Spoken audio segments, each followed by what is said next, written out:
Okay. Nice. Hey, just give me a moment. Nico is trying to get in. Oh, okay. I'm gonna keep my eye on the list. Could you send him an invite? He just tried to add me to a different video call altogether. Understood. Let me go back to that.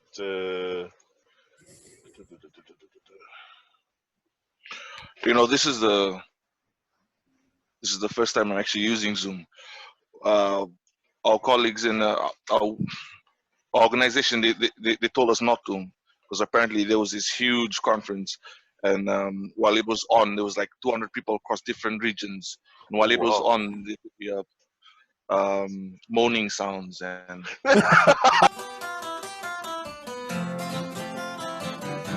I shit you not. This is not. I wish I was there to see that. It was in the news. I think it was covered by the New Zealand and Australian media. America made a huge big deal out of it. No. Okay, I shot Nico an invitation. I'm just waiting for him to accept, so I can bring him into the meeting. Should I send now while I'm in the screen? Shall I just send Inoka his invitation too, and he can accept it whenever he's able? Sure. Yes, please. Okay. Let me just start a side conversation. Yano, how are you? I'm good. Oh wow, you can record all of this. This is incredible. Nice. No wonder this is so popular. Yeah. Apologies, I'm just actually used to Skype. Here's Nico. There's the man, the legend. So Kiki, what's up? Hey. Malo Lele. Malo Lele. What's up with the different colors? You in the clubs or something? Just I don't even know. It's just a light that they put up. I don't know. It's cool. I like it. It's got the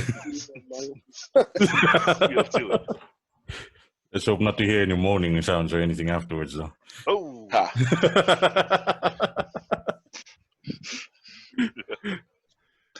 All right. Okay, fellas, thank you again for jumping in. Welcome to our tentatively named Cultural Colloquium of Undivided and Resolute Pan Pacific, or CCURPP. URP. That is. Sorry, that was Rupeni, did you get by any chance a copy of the agenda that we were going to try to follow this evening? Yeah, I definitely got it. Thank you for that. Thank you for that email. Yes, sir. Okay. Sorry, I'm not really good with the formal stuff. I'm going to try to be as efficient here as possible. So we'll start I guess for my benefit more than anybody else's, around the table greetings. I'll go first. Ta'alofa lava. My name is Tavita Ilawa. I'm from the island of Tutuila in American Samoa. I would be cool if by nickname you can call me Vita. That's what everyone's called me my whole life, so feel free to call me that. It's easier. And I'm joining because I'm trying to start something like a podcast or a YouTube series where I retell mythology and stories through the Pacific, but I didn't want to go reading it off of reading these mythologies from a book that was written by some Palangi guy. I wanted to catch some authenticity so as to not disrespect the cultures that I'm retelling these stories from, which is how I had connected with Tu here and Nico, and thank you very much, Rupeni, for joining too. So I'm here to get my ducks in a row so that I'm at least as respectful as possible when retelling these stories. And any dispelling of my ignorance, which is a very great big ignorance across the Pacific, is also very, very welcome for me too. So thank you very much, guys. I appreciate this very much. Thank you. Yo. Okay, so should I go next or what? Oh yeah. Sure. Yes, please. Yo, okay. Mahalo Lele, Nico, families, well, Pacific Island families from Niuafo'ou and Uvea, which is like Tonga and Uvea, Wallace and Futuna. I live in the U.S. now, as you can probably hear by my accent. Uh, yeah, so yeah. All right. Oh, my name is. Hey, is this thing on? Okay. Can you hear me now? So, the traditional Fijian way of telling things. My name is Tunrauto Amotua Talembula Mei Ichaina. I hail from the Eastern Isles of Fiji called Lau. It is also the fastest way to get to heaven, apparently. Oh yeah.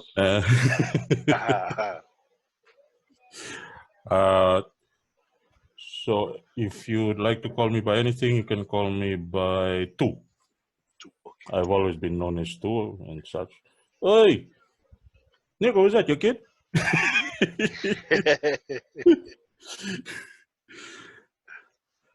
I also joined because I'm very interested in the Pacific narrative and perspective of things. And as just like Vita said, I'm very interested in getting the story out because if not, if we lose our identity, we might as well be dead. All right, so that's it for me. Over to you, Graham. I mean, Rupini. Sorry, hey, Bula. My name is Rupeni Watumbuli. I am of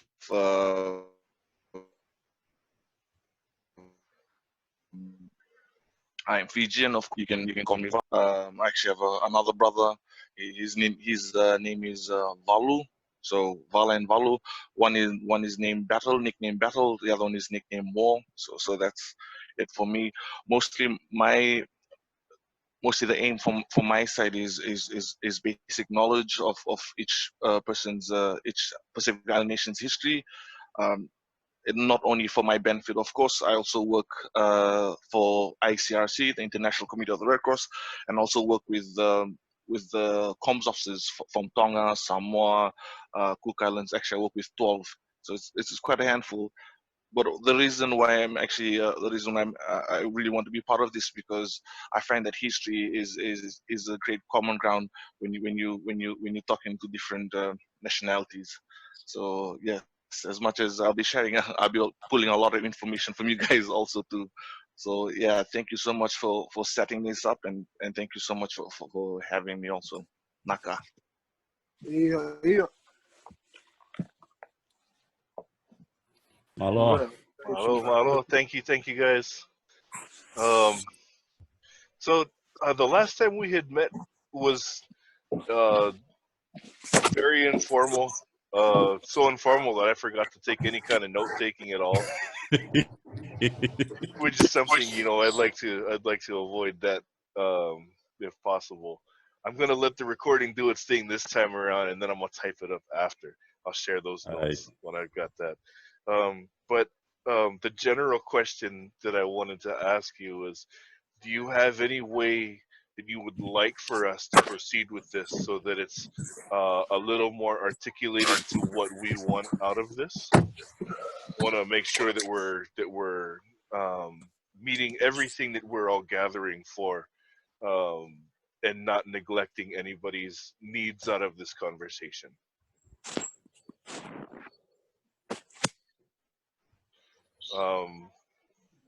I guess, for example, the first thing I was thinking of was like we got pretty carried away last week. I think we went on for a good 2.5 hours, maybe 3 hours. That is a long. That's a But it was Oh, a it's good, it fun, was a yeah. really good conversation. Really good conversation. So I know a lot of folks, we don't have that much of a luxury of time all the time. So in order to be able to meet the things on the different items on the agenda, the topics we'd like to talk about, um, should we agree now on a time frame or a general guideline for a time frame for each thing that we talk about? Just a suggestion. What about, okay, because if you notice, if you all read my email, I actually put out there for Vita to be our chairperson, to chair every meeting. Now, the reason being is so that he can control the ebb and flow of the conversation, you know? And Kind of like a sergeant at arms. yeah, exactly. No, because the thing about it is we tend to like the stories are all connected, you know. So we will be talking about one thing, and suddenly we'll think about something else, and it just branches out. I might be Yes. talking about sailing, and then someone will start talking about how we had war canoes, a different type of canoes, but we're just trying to talk about sailing here. Yeah. And even if that tangent is a very good tangent and we all get involved with it, it's still detraction from yes. The main topic. So I think we need to pick a chairman so that the conversation is we can stay on point, I might say, so rather than everyone just going here and there, and then like someone will say something and then we'll say, oh, it's someone else, go ahead, but the other person takes a conversation a whole another level, and then Okay, gentlemen, we got it. We're getting away from ourselves. We gotta reel it back. Exactly. So I think we should have a chairman for that. So I nominate Vita. Yeah, Vita. You. Yeah. Okay. I agree. Yeah. Okay. Passed. Let me. Sorry.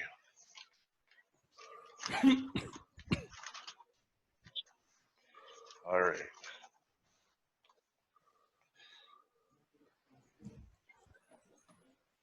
Okay, got that marked down. Appreciate that. Thank you guys. Um, do you guys want this to be a rotating thing that we, uh, maybe a month or two and then pass it off, or I mean, I don't want to be stingy with the with the with the fun stuff. No, I think that's a great idea. Yeah. Let's rotate Yeah. the responsibility. That way, everyone has that load to carry. Okay, so we'll call it. I'll take May, and then end of May we'll decide who'll take the next. Who will take June? June's after May, right? I Yeah. think it's July, probably December. I We don't need even to know get what day of the 2020 week it done is. with right now. Oh, well. But yeah, we Okay. can do that. At the end of every month, then we discuss who's going to take what in the following month. Yeah. Sounds good. Okay. Um,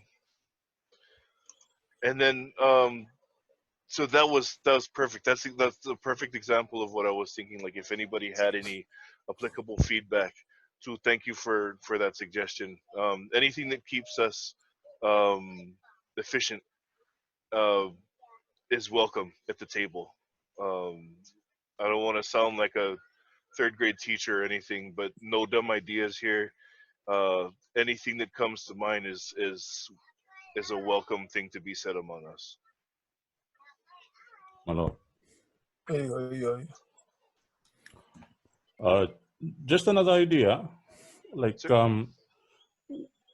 because of we're not sure about the next meeting, like who's going to be available and such, and we'd Yes. really like everyone to be there, but realistically, someone may not make it.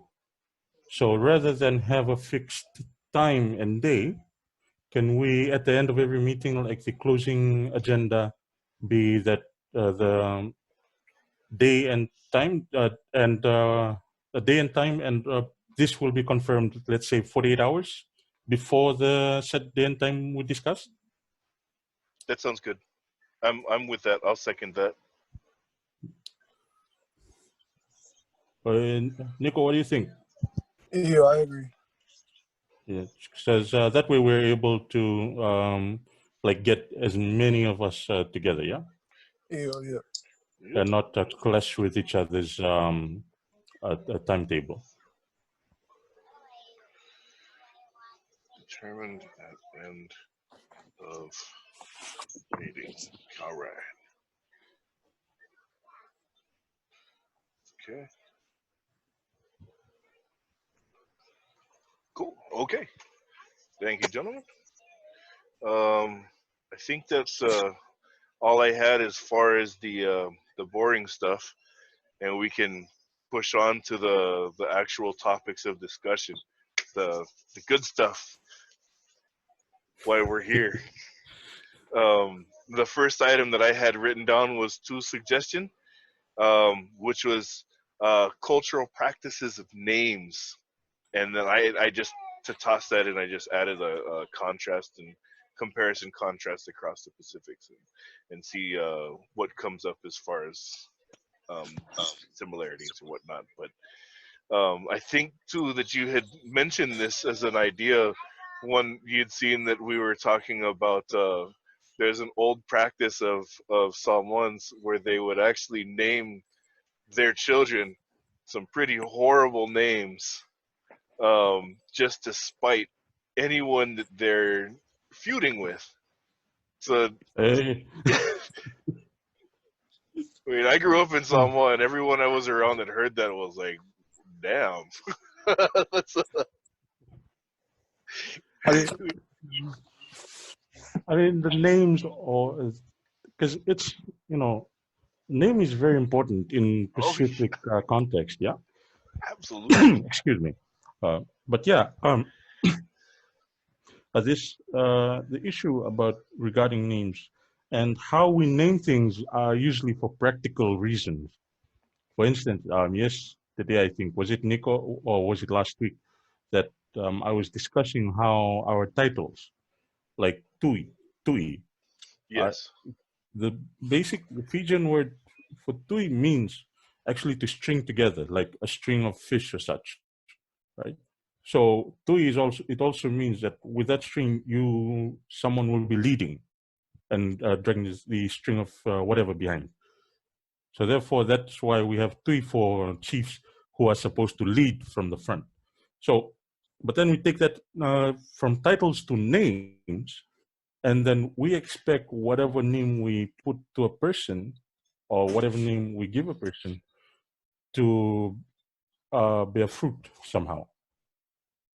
So when a person when a person says, they give a name just out of spite for another person, that's it. Like, you've gone past the I don't care phase now. It's beyond. I agree. I mean, it's beyond reason because our whole 90% of the names that I know of in Samoa is to honor those before. So a lot of our names are of ancestors or just of a previous generation. So Mm. for a family to step away from honoring their ancestors to name their child, kaimoa, chicken shit, just because they were in a monetary feud with someone in the same village is kind of mind blowing to me. But I did a little asking around with two of the aunties that I was able to get a hold of, and as far as they could tell in Samoan practices, that was part of how nicknames in the 50s and 60s became so prevalent because that was the last of those folks, and apparently was happening quite a bit. So Oh. Auntie Lena that's not her name. Her kids and her nephews and nieces might know her as this, but her name on record on her birth certificate is actually, you know, Yeah, something else altogether. Polo, Polo Solofano or something like that. Oh yeah, wait. What does that mean? The horse's Horse's balls. balls. Oh my god. So these, Pulpovi. but because that is, and this is a direct, I feel like this is a direct relationship. Um, these days, I'm talking about in the last 20 years, the practices of changing names in Samoa has become so prevalent. Um, I used to work at a hospital in electronic health records in the IT section, and we would train the new doctors coming in how to use the system. And every time we had to train these new doctors, I would have to add to my little speech to them, don't search patients by their names. Use the medical record. And the reason why I would say that is because someone have gotten to the point where they're so comfortable with changing names. It's a very common practice for a father to take his first name and make that all of his children's surnames, changing the family name Oh. from his children's level on. And I feel like it's a very detrimental practice to our culture because it makes it really hard for people to trace their lineage. But it's become a very, very prevalent practice in Samoa is just changing names. Do you folks have anything like that in Tonga, Nico? Anything like that you guys got? Ew, I don't know about the changing names. So I'll start off from the beginning. So as you were saying, like the naming people vulgar names, sort of to spite other people. I Yes. haven't heard of that in particular in Tonga, but I have heard of people naming their children vulgar names. Like you'll have two names. You'll have like the vulgar name, and then you'll have like your actual name. And the vulgar name was to ward off evil spirits. Actually, like in the pre-Christian religion, they thought that like naming themselves like these nasty names would somehow keep their children away from harm, from being puketivo. And I know I've heard of the same thing in Hawaii, in like ancient Hawaii. I wonder if that maybe that was the start of that practice, naming the children these awful names to sort of like spite somebody. As for the sorry, go ahead. Oh no! I'm sorry. Go ahead. I'll say it after. I was gonna say as for name changing, I'm not too sure about that as far as Tonga goes, but I do know that the whole nicknames, like you were saying, like just random nicknames, that is very prevalent. Like when I went to Tonga, everybody gave me different nicknames. Like each person that I hung out with had like a different nickname for me. Had nothing to do with my name. It was just like something random. So I can definitely see like how that would be related to what happened in Samoa. But yo, go ahead. I was gonna say what you were saying about naming, giving the child a second name to sort of ward off evil spirits. That seems like something that a someone would do if the baby is particularly beautiful, Yeah, or yeah, or yeah, something that they would worry is like attractive enough to the senses that um that they would worry that a jealous spirit would, like Tenesa would stoke her jealousy. So yeah. I wonder if there's any if that was something that was prevalent with beautiful babies. Mm. Like babies with like light colored eyes or something like that. Exactly. Mm. It's Very interesting. interesting. Yeah, yeah. Is there anything like that in Fiji? Naming to ward off evil spirits. I only know. Okay. Like, let me just jump onto Vita's story about fathers naming their children after their first name, right? All of their children. Okay. Now, and so it would be an issue if the father was called Sione and so all of his children, like Semesa or something, they have the surname Sione. And when they're trying to trace it back, it'll be an issue when they find out there were several Siones in the family, you know? And Bang on, spot on. so it has a negative, but it also has a positive in that I guess it would be easier to say whose child that was. Yeah. In Fijian culture, what actually happens is normally the children don't have the idea of a common surname didn't exist at all. So you could, like, for instance, my great grandfather is Sunya Leota.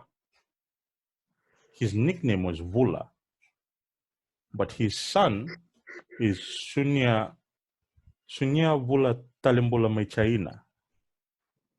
And his son's son, my uncle, is Sunya Vula. So when you try to go back, it's quite difficult. It's quite difficult tracing our lineage. And in high school, we actually have an assignment where we have to tell the story of our ancestors. We have to go back at least 5 generations and tell the story of our ancestors and how they came to be. Yes. I only went up until 3 because the names changed a lot. I was gonna say, yeah. I'm sorry. Go ahead. Go ahead. No. So yeah, that's the issue that we have with names around here. But to get back to the topic, like sometimes they name a child after someone who is evil, in the hopes not to spite but to redeem the name. If you get what I mean.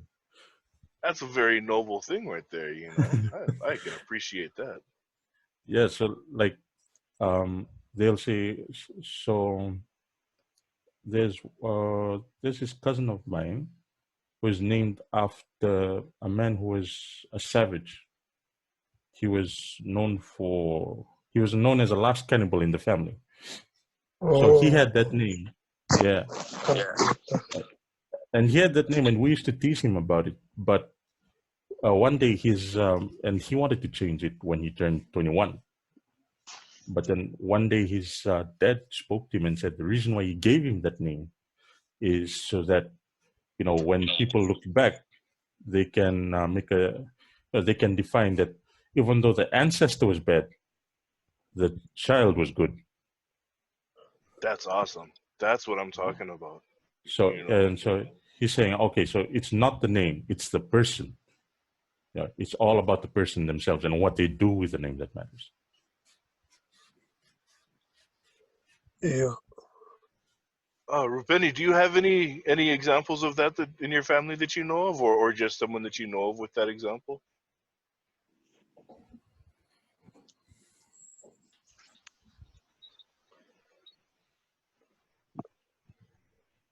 Sorry, apologies. Is it going through? Yeah. Got you. Can you guys hear me? Yes, Yes. sir. Okay, great. Okay. Well, mostly, yeah. In terms of naming the children namesakes, yeah. In Fiji, we sort of have the same thing, where people would carry on, would name their child after a certain person, and that would then ensure that that name lives on. But also, we also believe there's this spiritual sense to it, that once you name a person after another relative or another famous celebrity, you also inherit their personality and their characteristics. So that's Mm-hmm. so that's I believe. I'm sorry, I'm not well touched with Fiji culture practice. That's awesome. Not as Thank much you. as not as much as two, of course. But yeah, but one thing, I have to say though, because the work that I'm in, like I said, we work with different countries. This is a very interesting thing. in Papua New Guinea, there, people don't use their real names, and it's an incredible thing, because witchcraft is still strong there. And if you check out, if you go onto their websites, their news websites, you also see that these people are still, in a sense, I don't want to say this, but very in touch with their culture. Is that a better way of saying primitive? Yes. Yeah. In this, yeah. No. So they're very so We're they're gonna very in fight touch. on that, but yeah, later. Yeah. So they're very yeah, very cultured. But the reason I bring up the name is because they don't use their real names. And I've met people with their obviously the native names, but then they have a nickname which they use. Like, for example, this lady's name is Ingrid, but she uses the name Mystic. Now, the reason people don't use their real names or give their real names is because of the superstitious belief that if someone finds out your name, immediately you're more likely to be cursed. So I found it really interesting, and everyone had their own nickname. Of course, I went with Tupac, so that was. You beat me to it. What was the? So it was not only in it's not only in sorry, in Papua New Guinea, but it also was in the Solomon Islands, especially Solomon Islands and Vanuatu, where people were very protective. People are still, still cautious of how cautious of people and superstitious beliefs. So that's my 2 cents on that. So yeah, I believe in terms of names, it still have that customary influence, especially in this day and age where even though there's an introduction of technology, we still have that strong pull when it comes to superstitious beliefs. That's true. Uh, can I just build up on that for a bit? But Yeah. in a Fijian context, um, um, Rupeni, you would at least know about how, when referring to a person in Fiji, normally we refer to them in a cultural setting by their title than their name. Yeah. So, excuse me.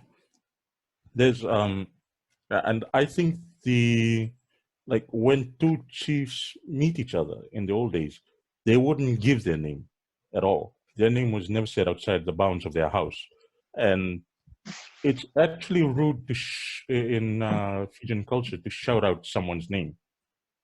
And I think this is the reason why, because someone, I think it was my granddad or maybe grandma, who told me the story about how two chiefs once met, and then the brother of one of the chiefs called him by his name. It was a mistake. But the same night the chief died, and so his brother took over. But and then a lot of people blamed the brother for what happened. And when he went back to the village, he was ritually killed and eaten.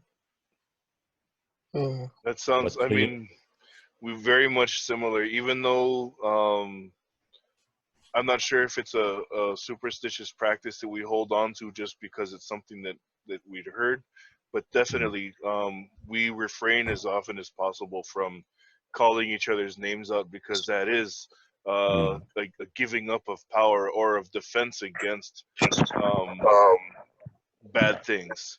Like like you can be cursed if someone goes shouting your name around. So yeah, and that's something that we share as well. You're right that with the Matapure, which is like our talking chiefs, our version of the Tulafari. With anybody of status, that's like you wouldn't call them by their name. Or in normal context, you wouldn't call them by their name. But with commoners, it's actually more rude to Well, I don't know if it's necessarily rude, but like when you're referring to your parents, you don't call them like mom or dad. You would call them by their name in Tonga, which is opposite to most cultures I've heard of.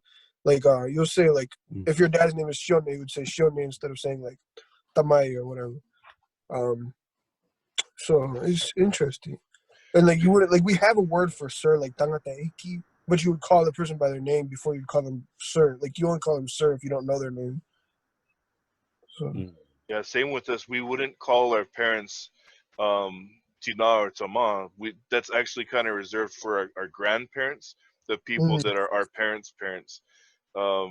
Mostly just as a title of, I guess, as a respect. I assume, but yeah, we always our children in Samoa never call their parents by mom or dad. It's always by the name. it's Mm. interesting. I wish we had a native Hawaiian in this chat because I've heard them talk about it. I don't know the story behind it, but I've heard them talk about how they would have a secret name that they wouldn't tell anybody outside of their family because of superstitious. And I'd like to get like more into that. So Absolutely, they have some very awesome, like really interesting practices. One of the ones, and I'm sorry, I know I'm detracting here, but really quickly, one of the I want to bring a Hawaiian in to set this straight, but as far as a funeral, when a man dies, their funeral rites are their son, their eldest son, will take their bones to a place that nobody else knows of, a completely secret place. And there the last rites will be performed. So nobody knows where a lot of people are laid to rest because only their son who take them up there will have that. But I'm sorry, I digress. yeah, That's all right. That's all right. it's interesting. Hmm. I mean, part of the culture, we discussed this last week, and this is also not digression on my part, but like I'm just noting here that names give power to those who know it.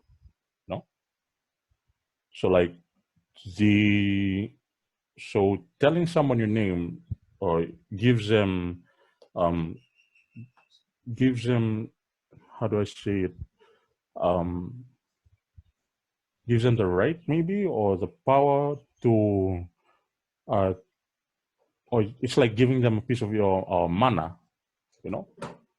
Almost like giving someone governance over you to a degree. Exactly. Hmm. Right. Sorry, just a quick one, gents. Huh? Yep. There's a link that I sent to all of you. It's a book that's written by ICIC. It was compiled by the late Dr. Langi Kavaliku. I don't know if you heard of him. Prestigious guy, former deputy prime minister of Tonga.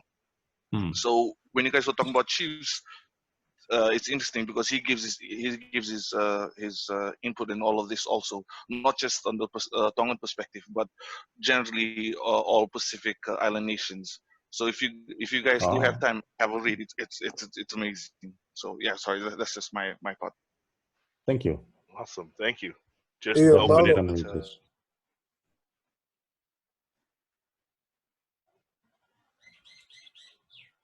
What's happening? Mina. Good Mina. Minas, bruh, minas. I've been in Hawaii too long. My English is daily turning into pidgin. You say mina to folks in the Pacific, they're looking for a bird. Hawaiians are like, Hmm. no big deal, it's mina. It's not Oh, major, it's mina. Minas, bruh, minas. I thought you heard the birds outside my window when you guys were saying Mina. yeah. Those are the ones uh, that can talk back to you. oh yeah. Yeah. All right. Are we? Is there anything else we want to wrap around with the topic of names and interesting practices across the Pacific. Is I wanted to ask before we move on. Tu, I guess I'll ask you first. Are Oh, there any practices within the Fiji culture that strike you as not maybe not strikes you as strange, but something you've like not been able to wrap your head around entirely at first sight and thought, I need to look into this? ones that I still don't understand now. Or that you did it at some point and had required some kind of processing before you came to terms, or before it made sense to you, or in any of that capacity. Oh yeah. After the burial of Roko Tuimbau, the late Ratu Choni, he was a really good, a great man. Love you It guys' was- R's. I It's see this. awesome. It's the best. I want to roll my R's now. I could listen to you roll your R's all day too, and you too, Ruben. Shut up, Nico. Bread. Press the bread. I'll just talk this way from now onwards, you know. I'm sorry. I'm carry on, please. To carry on. That's all right. But at the end of now the whole process, it brought to mind how like we call a funeral Vimbulu, a graveyard Mbulumbulu, and when after they buried Ratu Choni, those that carried his casket, they jumped from a cliff, and they jumped from a cliff into the water, and someone said that was a cleansing ceremony. But then I later heard from someone else, and he said no, that is Nalande Imbulu. So, and then I had to do a little bit of research. What's with the word Mbulu? Because Mbulu, from all I know, is to bury, you know. So, but then I found out that Mbulu, we already talked about this last week, I believe, how it's actually the road to the afterlife. The good You know? afterlife, yes. Yeah, to Umbrotu, or Yes. I'm still looking for the bed. What happens to the bed? But apparently, those who don't fit into the category, or those who are not supposed to get into the afterlife, they just roam around Mbulu. They never get there. Yeah. But yeah, so that's about like a ceremony, and when they jump, it was supposed to be simultaneous with the person um, who how do you say this, who presents tambua, but he doesn't. The funny thing is, he presents a tambua on top of the tomb of the one who passed on, Okay. and he faces towards heaven the whole time. So the superstition is that jumping place where they jumped from, that is, according to ancient tradition, that was where all spirits had to jump off to get into Mbulu. But because some of them could fall into, because apparently there was a great chasm there.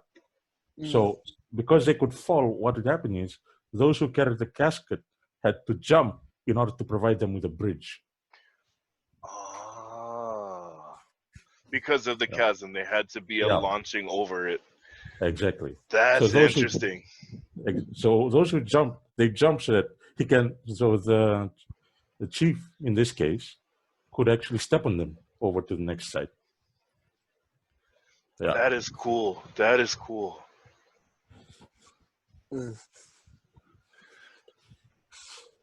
I remember. Oh, I'm sorry. Go ahead, Nicole. You're good. Oh, you go. You go first. I don't recall where I had seen it. I think it might have been a tweet that was on that I'd seen on Twitter prior to our first meeting. But I do recall seeing somewhere that there are very strong ties of similarity between Fijian and Tongan funerals. Yeah. Like very strong ties, similarities. Depends on what part of Fiji though. Like I asked too, I thought the same thing. I was like, is all of Fiji so similar to Tonga? And he told me it was only Lao that was that similar. Okay. Like the whole Ta'ovala, the Putu, and all that. Mm. Yeah, no, yeah, definitely. Yeah. As Not, for, I think with my practice or my tradition that I didn't understand or wanted to delve more into, Hmm. I think it'll have to be Tongan funeral rituals too, because at face value, they're obviously interesting rituals, but you don't really understand like the deeper significance of them because of how Christianized Tonga has become. But a lot of the mm. rituals that we have, even to this day, are way predate like Christianity in the islands. Like the whole putu itself, the person who runs a Tongan funeral is your fahu, and your fahu is like your basically like the matriarch of the family, like your mom, your dad's like older sister or whatever, or like Okay. your grandpa's older sister even. Oh So the shit. fahu controls the funeral. Um, and I never understood that, and I never understood why certain festivals or certain events in Tongan culture were controlled by the fahu instead of like the ulumotoa. Ulumotoa is like the patriarch, like the grandpa or whatever, the oldest man in the family. So there's some rituals that are oldest man, some rituals that are oldest woman. Funeral is oldest woman, and Okay. they'll wear certain huge mats over themselves. They can't like the people closest to the dead wear these mats over themselves, and they carry baskets of food to the family, like to the rest of the family, but they can't touch the food with their hands. So it'll be two people, and they'll have like a stick between them on their shoulders, and then they'll hang the food from the stick, and they'll walk to the family. They wear like ratty, tattered, old mats to show like their humility, and they'll sit with the body for sometimes even up to a couple days in the house, where they mourn the body, and it's called the Owau Tangi Tangi or Mm. Tangi Lau Lau, which is like the wailing ritual where they'll just scream and cry nonstop. Um, and they'll stay with the body throughout the entire time, and they'll dress the body in ngatu, which is like the Tongan siapo or what do they call it, masi. Um, the female members, sometimes it's male and female, sometimes just female. They'll get their hair cut for for the dead. They'll do all these different things, and obviously, like I knew these traditions were probably very old, but I didn't understand like where they came from. Turns out they actually come from the pre-Christian religion, and the reason why the fahu is like the leader of the funeral is because Hikuleo, the goddess of death, was the fahu of Tangaloa in Maui, and she's the goddess of death, Oh, obviously. So it's like a representation of the afterlife. So the yeah. fahu is the embodiment of Hikuleo. So she kind of like controls the funeral, That's and the interesting. hair cutting. Yeah. And the hair cutting ritual, they actually make kafas out of the hair. It's like a symbol for they bound Hikuleo to the underworld using a kafa made of her hair. Oh, And so snap. that's like that sort of how that connects to it. And the reason like the Nima Tapu, how they can't touch food. So even in normal, like the normal commoner funerals, they do that where they carry the food between their shoulders. But it's even more pronounced in like the chiefly funerals or royal funerals. They'll have like the whole Ha'ani Matapu, which is like a whole clan of people who are allowed to touch the body of the dead chief or the dead royal.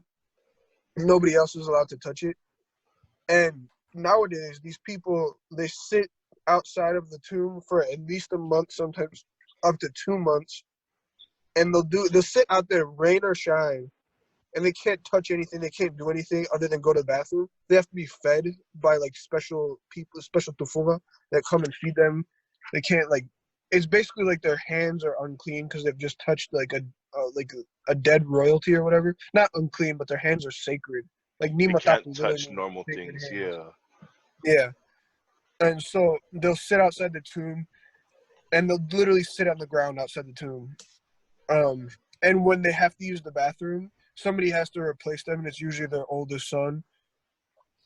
They'll do all these different different rituals. The Owa Mama, which is like the cutting of the hair, the Owa Tangilala, which is like the wailing, the Owa Nimatapu. And actually you in Fiji they have Lawaki, right? Lawaki. What Yes. is that in Fiji?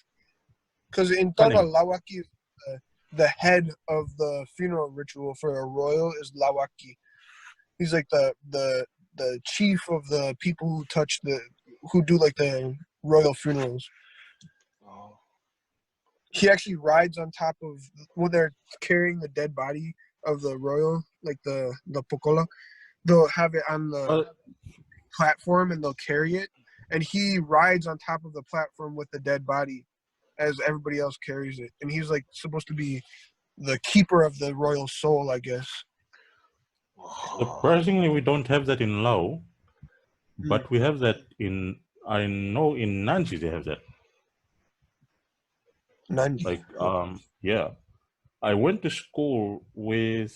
There was this guy, and then how we had to do that thing about our ancestors, and our introduction was supposed to detail who we were, our names, our where we came from, and also what was our traditional title or such, or traditional duties. And and then he said that he can't say the name of his title. He's not allowed to, but he can give the English name. And then when they asked, so what is your duty? He said, oh, we're the royal undertaker. Yeah. And then when he showed the pictures, it showed his grandfather doing exactly that. He was sitting atop the coffin, which was carried in a Oh, I just got goosebumps right there. yeah, he's a key. So, and when I asked him, I pressed him. I said, "You have to tell me." And he said, "Well, he said we are the what he called it was na wakataw ni Mbulu, or the keepers of Mbulu." Mm. So their ancestor apparently died and came back. He died and came back, and when he came back, he told them, "I have the power over Mbulu. I have the keys to Mbulu, actually." And so the chief got him to be one of his warriors, and told him. So he told him, "When I die, you have to make sure I go across." And so he said, "Yeah, sure, but you have to let me ride on your coffin." But yeah, so apparently, so he just sits there and he makes sure that there are no flies come near the body at all. Yeah, with the fue, like the Samoan fue. Yeah. That is awesome. So he'll sit there all wrapped in masi and all this stuff, and then they carry him all over. But I wanted to push us on to the next and last item, which I was really excited to talk about, which is the outlying islands, the outliers, and their relationships, their current relationships to the island groups that they belong to. And I really wanted to hear what Nico had up his sleeve with this one. I really wanted to hear what you got. What do you got, brother?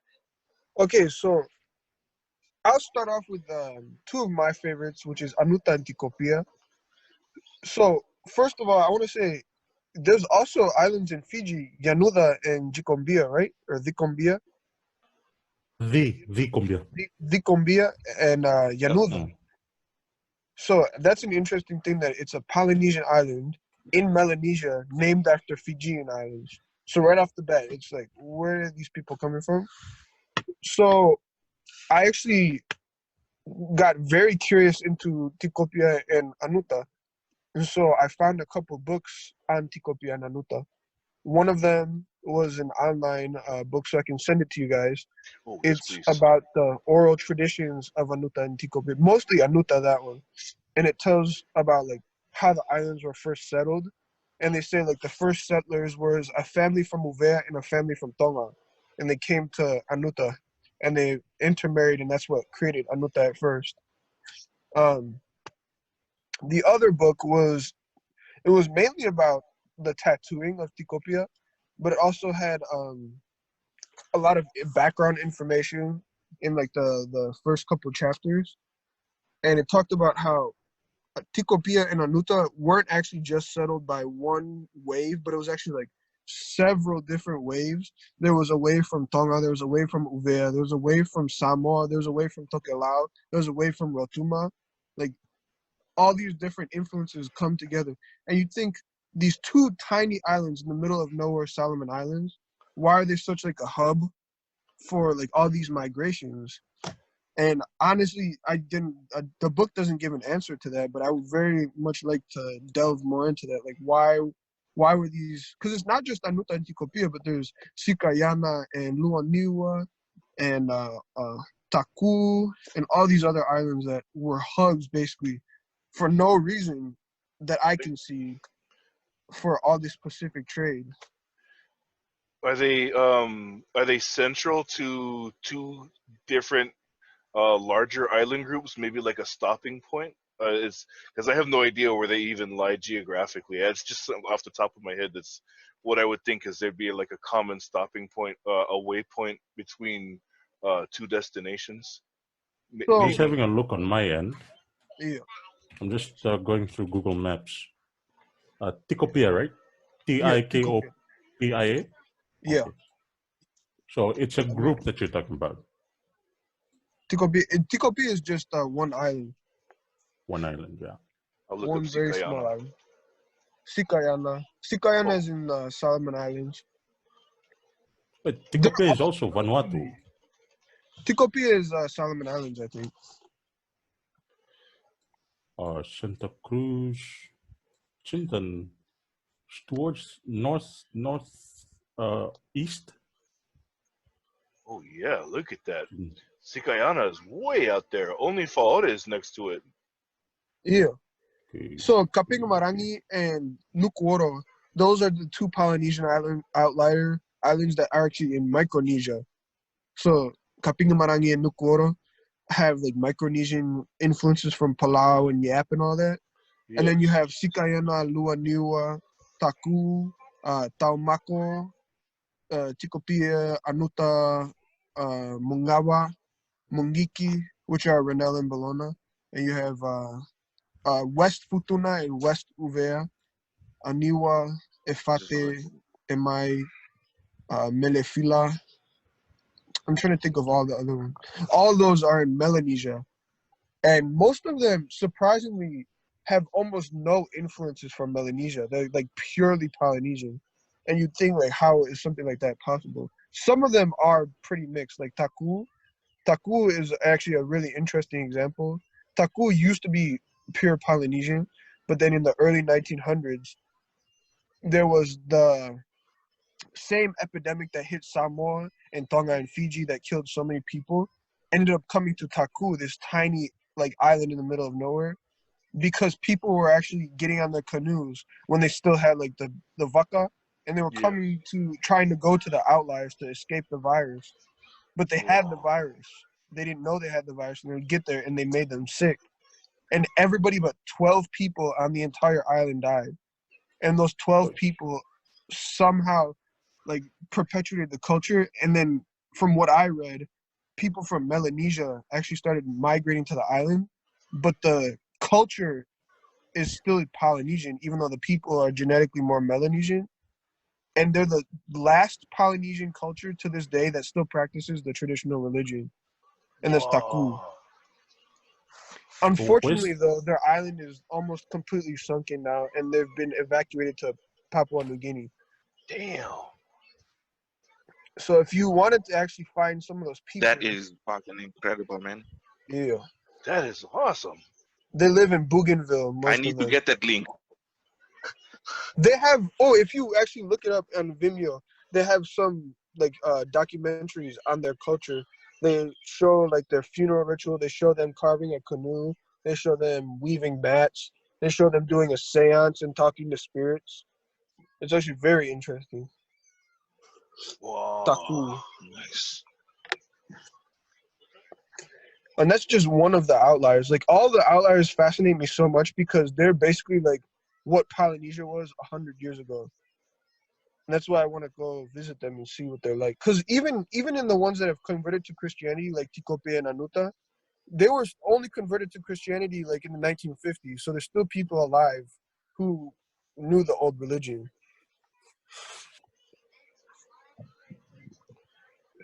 It'd be interesting to at least hear their side of the story. And Yeah. Tikopia was actually the westernmost part of the Tongan Empire during its height. So Peak. Hey, Yeah. really quickly, I wanted to ask you guys. Let me get the name straight in my head before I say this. Um, okay, had any of you folks in any of your readings or whatnot come across the Kingdom of Maharlika?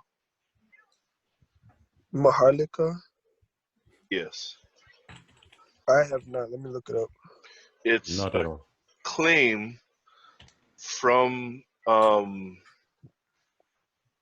uh, one of the greater kings of the Philippines before pre-Spanish conquering, that they had a kingdom spread through the Pacific that included all of Polynesia under their dominion, and they claimed that Hawaii was the northernmost uh, uh, main post. I'm sorry, the farthest east and the northernmost, and it spread. Let me see if I can. It's spelled uh, Kingdom of Like it sounds. Maharlica. Ka. Oh, Ka. That's it. Yeah. And I had looked through it, and I'd seen a lot of people saying, it's false. It's and but there should be. I think if you look in the images, you'll see a map. Um, There's only one thing that makes me think that I don't know if it was possible or if it was true, but there's like some maybe like one piece of evidence. mhm. You know that Polynesia, like Melanesia and Polynesia, Fiji, Samoa, Tonga, all had words for iron before white people. Like they had a word for iron when the first white people came. That Yep. I had no like. How is that possible? It was called ukamea. A Okame. kaukamea in Fijian, uamea Huh. in Samoan, and ukamea in Tongan. Yep. So where did they get this word for iron before they had ever seen any iron? And the Philippines had iron. They had like metallurgy and all that. That was Chinese influence while they were occupied, and some of the reading that I'd done was that some of their great kings were in resistance of Chinese dominion, uh, and the Chinese did their darndest to squash out all of their cultural practices, which is why only I had mentioned this over Twitter. Like what you're saying, some of the groups, because there are different groups that are identified now as Filipino, but some of the groups still hold to their older traditions of having legends of Maui, legends of Pele, legends of Hina, Mm. Yeah, um, and so I guess because of their location there, those poor people just got a lot of their things stamped out by by conquering China, forces. Yeah, China and Spain, and but this kingdom of Maharlika keeps popping up every time I do some research, and it's vast. Um,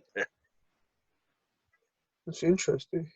You know, I know for a fact that Palau had contact with the Philippines prior to white people, and if Palau, I know Palau might have actually been like a meeting place because Tonga had trade with Palau, and then Philippines also had trade with Palau. So maybe it was like there was a way that they could have met in Palau, because there was a map I found of like proposed Pacific trade networks based on like different stone tools they had found, and they're like ads is made out of stone that's only found in Norfolk Island, found in Tonga, or ads that are only made or stone that was only found in like Palau, and they found them in like Tahiti. So they're getting there somehow. It's not like there's no way that they just float their stone tools. So they must be getting there by human trade. So Barter they trade, propose, or yeah, even a something. craftsman who went to a certain group to offer his skills or whatnot. Right, right. So I'm wondering if Tonga, because I know Palau wasn't actually part of the Tongan Empire, but if there's like known trade between Palau and Tonga, and then there's also because Palau had rice and Palau had knowledge of like metal before the white people, because they had some trade with the Philippines. I wonder if that could have been like a meeting place. If there's like any type of the Maharlika, like any creed to that. There's if you guys don't mind, there was a story. We don't have very many islands in Samoa, not a whole lot of islands. Um, but one of our outlying islands is the island of Onu'u, which is very small. You can walk around the outer circumference of the island in about 2 hours. Um, and there's one small village located on it, and there's a body of fresh water in the center of the island, and Sounds it's like got, New for yeah, and it's actually the only surviving Samoan taro after the blight, after Hurricane Val in '93, 91. I'm sorry, '91. We were hit Hurricane Val, and then there was a blight that literally wiped out all of our native taro and all of the Samoa Islands, not just Tutuila. But literally the only Samoan taro to survive was on the island of Onu'u, which is 15-minute skiff ride from Tutuila, maybe 10-minute skiff ride. It's very close. But we have some plants found on Onu'u that are only found on Onu'u, and folks from Onu'u are regarded um, as similar to the folks from Manua in that they're the very attractive folks. They're the beautiful and handsome ones. Mm. Um, and so I had learned that there's a story, and I have yet to fully confirm this, but it's an interesting story that one of the princes, Kalakaua of Hawaii, had traveled to Samoa to find one of his brides, or I don't know if it's one of his brides or to find a bride, and ended up checking out this little island and took a bride from there. And one of the items that was common dowry was orange moli. Oh, And the same as Fiji. Same as Fiji. You told me to. so we The have this. Vemoli. Yeah, it's a big, and it never turns orange. It stays green, but it's so sweet. And you can only find this moli in Honolulu. And they say that the good looks of what I've heard is that the good looks of the folks from Honolulu is because some of Kalakaua's children came back to Honolulu and to come back and live, and they brought their royal aristocratic good looks with them. Mm. Interesting. Mm. As I think that's That's what they. oh, go ahead. Sorry. Apologies. Yeah. No, that's what they say about Tongans from the island. I think is it Vauvau. Yeah. One of our comms doctors, Polikalepo Kefu. He's from the island of Vauvau, and he says all the good-looking people are from there, and they sort of have this same mythical. That's what they Yeah. always say. Everybody from Vava'u says that. Also, it is true, huh? What's funny Vava'u's is like. Oh, oh no, sorry. go Go ahead. ahead. No, you're fine. Go ahead. I was gonna say Vava'u is like the Hawaii in Tonga. where it's like the vacation spot within Tonga because it's like the most picturesque out of all of the islands. So everybody from Vava'u has such a big head about their we're so beautiful.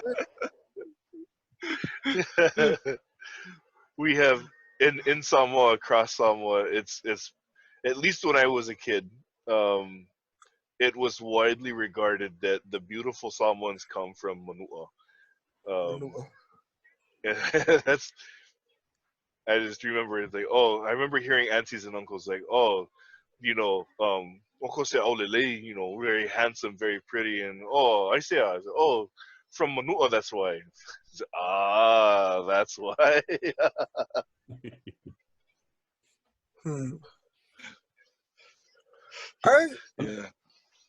I'm sorry. I've not been speaking because I was looking at something that might be interesting. Okay. Because I was thinking about from what Nico said, and how he was wondering how come all of these places were hubs, and something that we seem to downplay and underestimate and undermine actually is the power of the traditional craft back in the day, seagoing craft, the nrua, the zamakau that we had in Fiji. And it was, Yes. and often we or others, they just say, oh, you just went to the nearest island that you could find. But from the stories, we hear of voyages that took many days, or from one voyage that I know, it took 2 weeks. One full month till the moon changed, became full again. So, and I'm just having a look at I'm looking at windy.com, and the reason I'm looking at it is I just wanted to see if I go sailing, would I be able to go to this place? And from what I see here, yes. If I were to leave Taviuni, go to Nuku'alofa, it would be very possible, but I'd need to go around to Suva first, or go towards Apia, and then come down that way. The air currents go that way, and and then if I keep going southwest, I'd be able to catch an air current that will take me up towards the Solomon Islands, and there is an ocean current that could take me all the way to the small islands. So if we were to take into account what we know now about our ocean-going vessels and that take it at the value at which we were told, these islands being settled, even though they were far from everywhere, should make sense. Is actually quite logical. And even though, like you say, Nico, that even though these outer lying islands, they do not, even though they are different culture altogether, it does make sense if if the Tongan Empire stretched that far, and by conquering, they might have stretched that far. By trade, they would have gone farther. Yeah. Yeah. So Yeah. if they went that far, then it is within the realms of reason for us to at least theorize that Pacific influence went far beyond what we thought it was. Well, I'm sure there was like the sweet potato is a We did prime sail more than the example. Viking. Sorry, You go ahead. know, we didn't necessarily go with the wind. We went with the wind and the waves and ocean currents. And So swells and yeah. exactly. So I'm just looking at windy.com, and I'm looking at a playground for sailors. That's actually the first I'd heard of this. This is an awesome website. I want to play with this one. Thank you. Yeah, I'm looking at it right now too.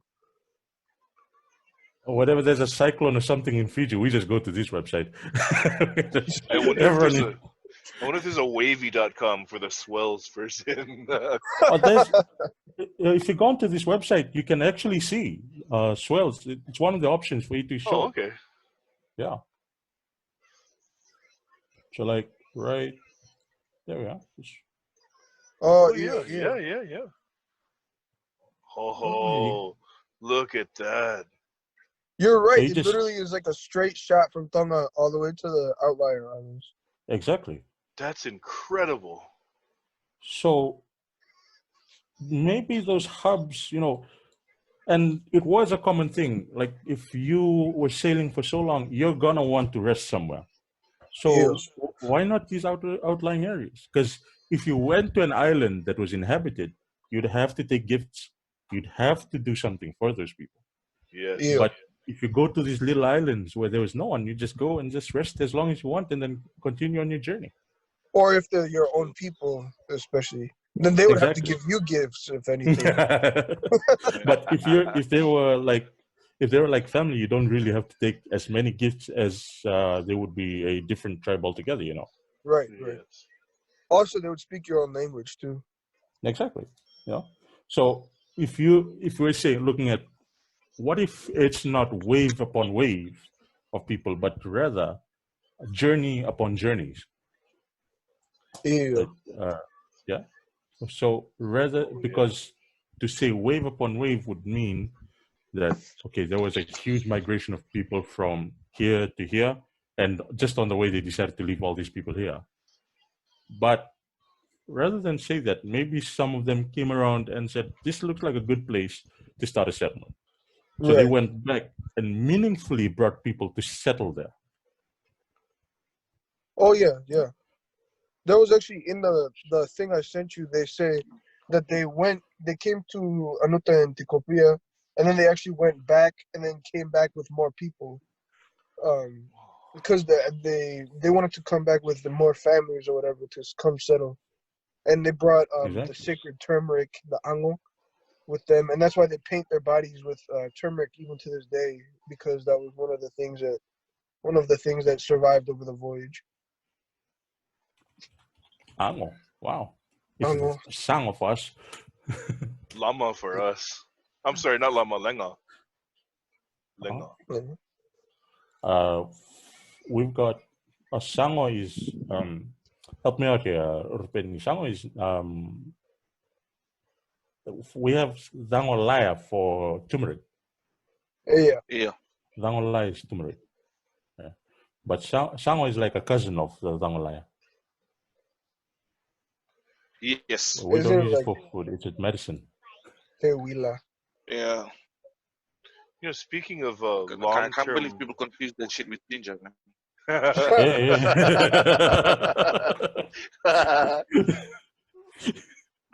I did one time. I cooked with it one time. Oh yeah. I Oh, like this. It was the healthiest meal we ever had. It's supposed to be really good for like all the systems of the body, and a really It is, strong it is. anti-cancer agent too. So I know it tastes horrible, but there's some pretty good remedies, I guess. Um, I was gonna ask. Speaking of long voyage foods, one of the more interesting things I'd uncovered here in Hawaii is that they have, how they make the poi with the kalo.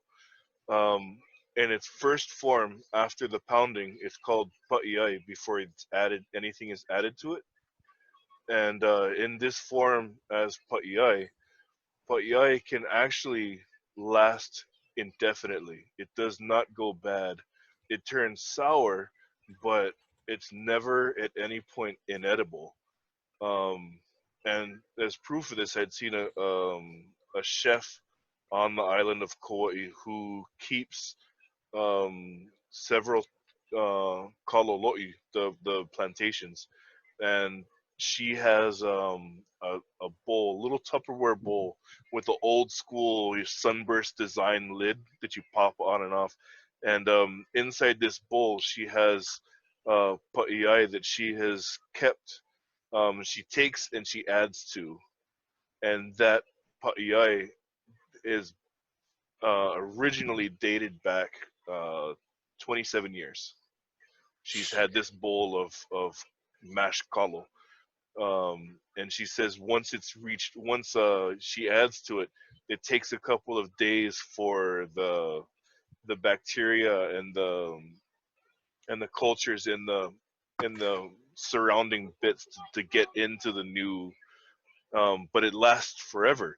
So Hawaiians would, on their longer journeys, they would um, they would stash large bundles of pa'iai that were like bricks that you have literally had to break off and then add some water to it in order to ingest it because it was so, excuse me, it was so thick. So I was gonna ask, that made me think that we in Sama, we don't have any kind of, we don't do that to our taro. We had that in Tonga. Okay, okay. In UFO, I know is one of the islands that did this longer, only because UFO is very isolated. They couldn't even get ships to the island Ooh. for a long time. People would actually have to swim out to like a ship anchored out however far. But we would dig. I forget what they're called. I'll ask my auntie and try to look for what the name was. But we would dig pits and we would line it with banana leaves, and they would Ah, store like taro. We would pound it and store it in the pit underground, and we would bury it. And if and it we would ever had a last. famine, yeah, if there was ever a famine or a hurricane or anything that would take out our crops, we would dig that up and we would eat that. I'll try Yeah. to find a name for that. The, W- to it, We have Rupeni, do something you say something? female like that. Okay. Sorry, we have something. Well, there's two things I want to raise. First one is, I mean, food. Sorry, Bila. we traced it back. Dilla, Bila. Dilla. Right. So we traced back. I mean, when we're talking about the Philippines, and this is interesting. I thought that cassava, uh, tapioca, was native. That's actually introduced by the Philippines, Mm. Ah. and that's an incredible and that's an incredible thing because I just realized now there was this guy who talked about this from the Auckland University. He did a opening speech at the University of South Pacific, and he mentioned the link between the Philippines, Papua New Guinea, and them. The I mean, descendants of. If you had to trace the lineage of Maoris, they would trace back to the Philippines and Papua New Guinea. Which Ah. sorry, that's a little bit off topic, but that's one part. The second part, which I also wanted to get your help from, is Falawa. I don't know if you've heard of it. Too, if you can just Uh, explain further on this. And Follow. that's This is something. just, I think that's actually new. Like it just came up because we currently do that now because we have flour now. But basically, it's just a paste of flour and coconut with a bit of sugar. If I'm, yeah, because yeah. usually that's made from the leftover of whatever we're making for lovo, and then this is Right, just mixed inside the coconut shells. So, right, and then we just mix up all inside the coconut shells. But before that, I think what the old ones used to use was before flour was cassava starch. exactly. Cassava So starch. I think it's cassava and dalo starch. Okay, now this is the Yeah. interesting part because we there was this one time I was in Vanombalavo and we paddled out to the reef. Now before we went out, what my grandmother said was for us to take packs of falao. Now falao it doesn't go bad. You Mm. can take it. It can go for days, but as you know, the longer you keep it, the harder it gets. But that was definitely something that was edible, and people used it when they traveled. So when I came back and asked my grandmother, and I asked her, I was like, okay, how long can I keep this for? And she said, you can you can keep it for as long as you want, as long as your teeth is able to dig into it. But you know, our ancestors used it when they traveled. And I said, what I asked was, okay, cool. So is this something that's only found here in Fiji? And she said something interesting. She said that it's not. It's introduced by Mm. the Tongans. So I don't know. That's Oh. something I've always wanted. That mystery, that question at the back of my head, I've always wanted to ask. So right now, Nico, if do you have something that's similar to this what we Flower. have here? Yeah, Um, I can think. I think it's like our fatakai. Our fatakai is like your vacalolo, yeah, where we'll mix flour, coconut, milk, sugar, and then we either boil it or fry it, and then that becomes almost like a lovo bread type of thing.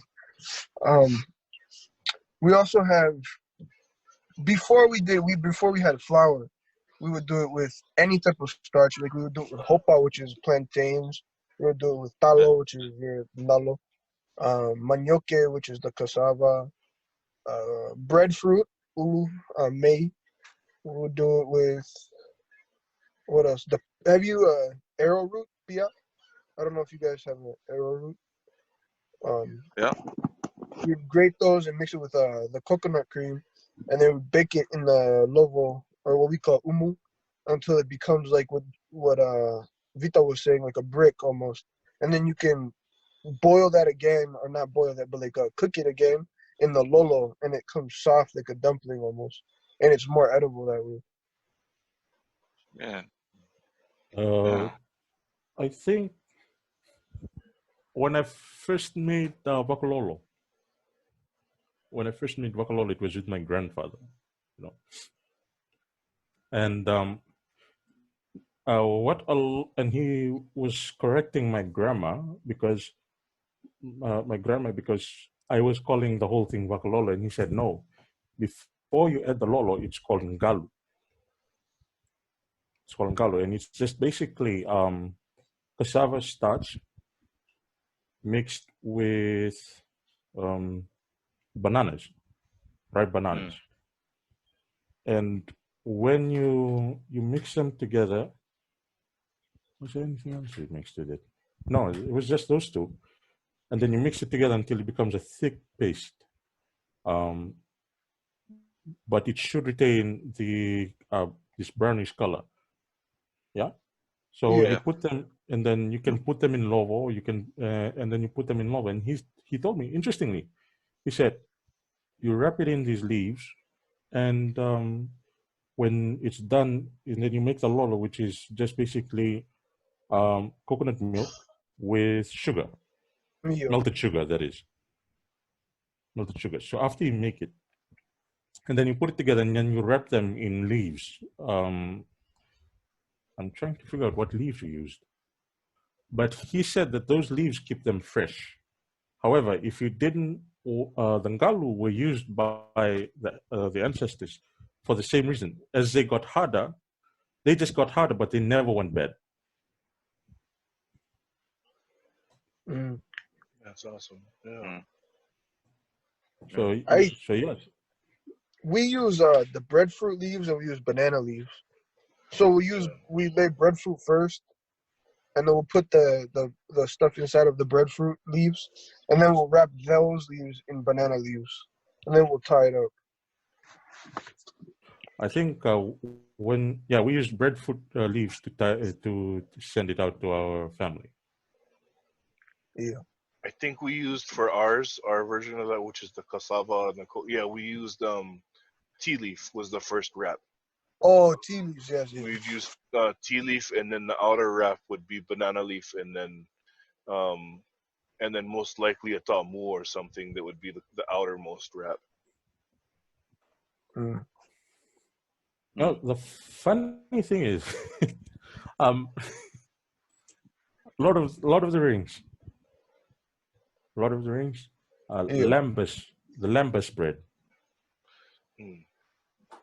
That was actually how they used to take. That was how they take those the food around. Because Rupeni tapioca. yep, There's two types. There's the ones that quando vuelta na market. Sold at those that are sold in the market. yep, There's tapioca and there's tapioca yada, but I'm talking about tapioca. mm, You know these are really thick, but you just wrap them in these leaves and then you take them around with you. and Yeah. it lasts for days and days, and it softens and it hardens really slow, so you can eat them, and we just throw them away because they get hard. So, a long seafaring journey is never out of the question because we've we just discussed how they had the route and now they had the food to go with it. And we definitely know for sure that the canoes were able to make the journey.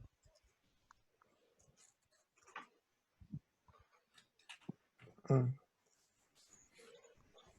Definitely. Hey, apologies, guys. I'm just gonna cut in real short. I have to take leave now. Sorry, I just have another appointment at 6. But Right on. thank you for this opportunity. What I'll do though, I'll take this upon myself. I will get stories from Cook Islands, Tuvalu, Thank you. and Cook Islands, Tuvalu, and FSM, Micronesia, and Marshall Islands. Sorry, because we have colleagues then. So what I'll do is I'll get the origin stories too, some basic stuff to culture. Don't expect a 7-page report on it though. Something that we can sort of use to link each country to the other. So yeah, Absolutely. sorry, that's it for me, man. Can Thanks we so get much for the All right. opportunity, guys. before Yeah. we lose you? Can we get some feedback on you when a good time to meet again next week would be? Um, next week. This is the 8th. Definitely. Okay, next week. Um, Is there sorry, like man. Okay. 15th. 15th would be good. 15th? Okay, Friday. Yeah. Yeah. Oh, that'd be Thursday for you folks. Yeah, I mean Ah, Friday for you, Thursday for me. Mm. shit. So you're like on the same timeline as the Cook Islands, huh? Yes. Can I ask you something? Is it Friday in Fiji right now or Thursday? Friday. Okay, just to make sure. Friday. I know that dateline somewhere over there. Okay, so the Yes. 15th. Um, I wanted you all to know that any day of the week is okay for me as long as it's after 6 p.m. I'm sorry, 4. As long as it's after 4 p.m. Fiji time, I'm wide open. So whatever works out. Um, After that, I'm free and clear for, by and large. Yeah. We should definitely keep each other. We should definitely have each other or have everyone's email addresses because I'm really an email person. So Oh whatever yes. information I get or whatever, yeah. If you Uh, wouldn't mind typing it in the general chat before leaving, that'd be awesome. Thank you. I think the email that I sent out to everyone, Oh, if you check all the addresses should be there. awesome. Okay, cool. Thank you too. Too, man, always 5 steps ahead, bro. You I should have know, become yeah. a drug dealer. Nice. This brought us on it. Yeah. All right, guys. You guys have a good one. Binaka, mother. Right, likewise. Thank you, Tolong Penny. atu. Positive. But yeah, All right. So yeah, that was Rupeni. He has contact with the Fiji Museum. I was hoping I'll ask him to bring some of those guys along with him next time. Awesome. Yeah. So yeah. Hey, Nico, I wanted to ask. I know we're like way over the marks with all of our stuff here, but I kept forgetting to ask you, especially when you were talking about Tongan funeral traditions. yeah. I had seen this movie, The Other Side of Heaven, Uh, um, where they had a lady who was a professional tangi tangi. Is that legit? I mean, do you have folks like that who? yeah. The funny part is, so I'm actually not full blood Tongan. My other side is white and also African, and they have the same thing over there. Mm. They'll have the same professional tangi tangi, where they're like, go. You can pay them to go to your funeral and scream and cry. Wow. And now they got professional dancers for casket Yeah. karaoke. Yeah. I sent it. I sent it to my Vasu because I sent it to one of my Tavalis because like I said, like you guys, the Fahu, right? They Yeah. Nico, they take Mm, over the funeral proceedings. When they mhm. arrive, everyone makes way. Right. Yes. Excuse me. So I sent it to him and I said, "You guys better dance this way." He just told me, Woo! "You need to lose weight, bro." We have that. I don't remember the name, but the person who, it's not in the funeral procession, but once in back in the day, once a chief or someone of higher stature dies, um, the I always assumed it was the village Omanga, the ones that enforced prayer time and curfew, would be led by one person who would go through the village in a 10 men on the left, 10 men on the right, wide swath. And whether it was absolutely clear and just rocky ground, or whether it was bush, or whether you were going through someone's house, that group of 21 men would walk from the chief's house to where he would be laid to rest with their sapelu, with their knives and their axes, and anything in that path, that width, was getting cut down. Houses, trees, grass, air, people. So that, but this wasn't a funeral procession. This is something that happened when the a chief was pronounced dead. Mm. So I wonder if there's any connection to that.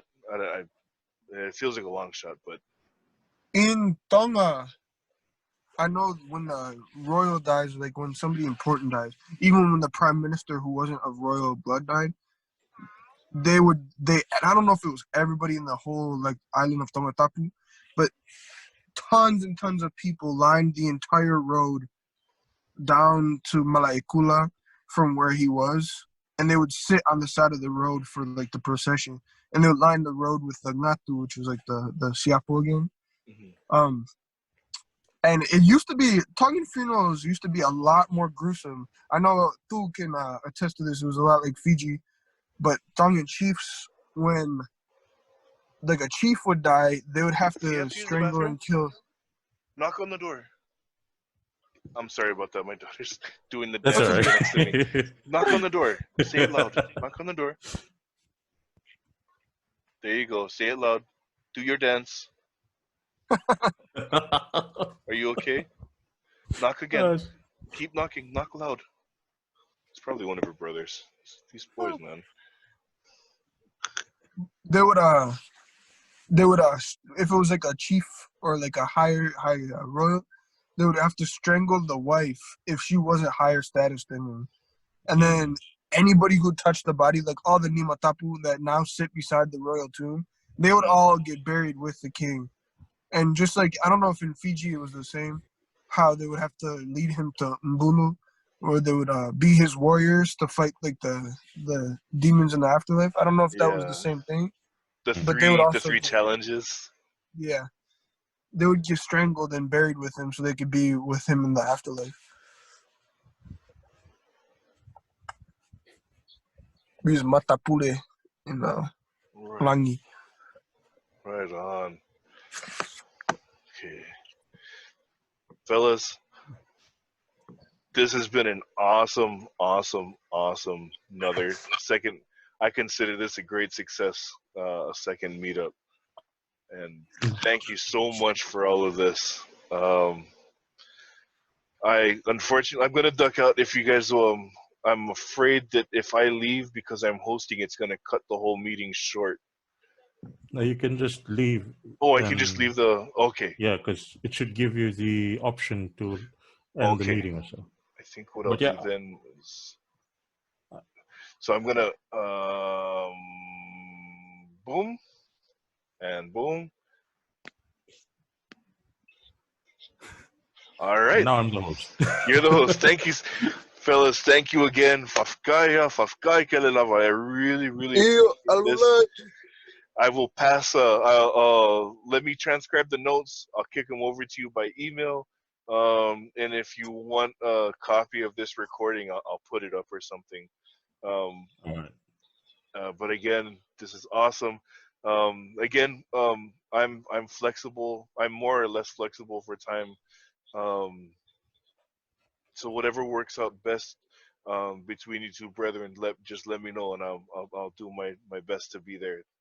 All Um, right. let's see. Was there anything else I needed to add to this? No. So far, so far. Yeah. Have a good rest of your day and early morning. All right, man. Sorry, Nico. I feel so bad that we're dragging you up. It's like 2 a.m. now. Yeah. Yeah. Sorry, Same bro. thing. It's okay. All right. All right. Thanks, guys. All right. You have a good day. Yeah. Take See care. ya. Evening.